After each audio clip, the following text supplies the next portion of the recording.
Qui pourrait songer à donner de cette journée délirante l'expression qui ne la trahirait pas? Au sein même des voix confuses exaltées de tout un peuple, quelle voix solitaire pourrait s'élever, qui soit sûre de donner son sens à ce grand cri de liberté et de paix? Peut-être, sans le recul du souvenir, sera-t-il possible de choisir plus tard, parmi les chants, au milieu des canons, des sirènes et des cloches, les drapeaux, les appels et les rires, l'image privilégiée qui ne trahira rien de cet instant.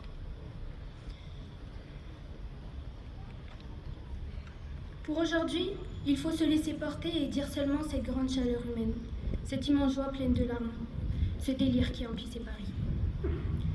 Il n'est pas sûr que la douleur soit forcément solitaire, mais il est sûr que la joie ne l'est jamais. Hier, c'était la joie de tous. Il faut parler, au nom de tous. Devant cette grande clameur, le souvenir de tant de combats et de luttes acharnées prenait tout son sens. Car pourquoi donc s'être tant battu, sinon pour qu'un peuple puisse un jour crier sa délivrance? Dans toutes les capitales de l'Europe et du monde, des millions d'hommes, à la même heure, hurlaient la même joie. Pour les uns, ils riaient sous le ciel chaleureux de mai, et pour d'autres, dans une nuit déjà chaude. Mais ce qu'ensemble ils célébraient, c'est la force que donne aux hommes libres la conscience de leurs droits et leur amour forcéné de l'indépendance. L'histoire des hommes est semée de triomphes militaires, mais jamais peut-être victoire n'aura été saluée par tant de bouches bouleversées. C'est que jamais, peut-être une guerre n'a tant menacé l'homme dans ce qu'il a d'irremplaçable, dans sa révolte et dans sa liberté. Si hier était le jour de tous, c'est qu'il était justement le jour de la liberté, et que la liberté est à tous les hommes, ou à personne. Pendant 5 années, des millions de combattants lui démontraient, au milieu du carnage, qu'il ne se pouvait pas qu'un seul homme prît la liberté pour lui, aux dépens de tous les autres. Une fois de plus, il a fallu faire la terrible preuve de cette vérité. Comme si l'histoire des hommes n'était que la longue et affreuse histoire de leur sacrifice pour affirmer sans trêve une liberté sans cesse contestée. C'est ainsi que les années de l'asservissement ont été les années du silence. Et c'est ainsi que le jour de la liberté est celui d'un cri sans cesse répété par des millions de voix.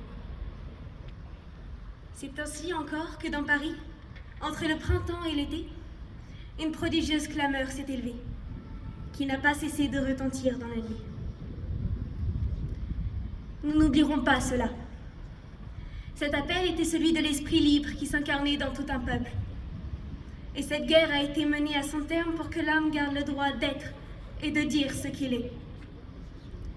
Les hommes de notre génération l'ont compris. Plus jamais ils ne céderont sur ce terrain. Ils ne se laisseront pas fermer la bouche.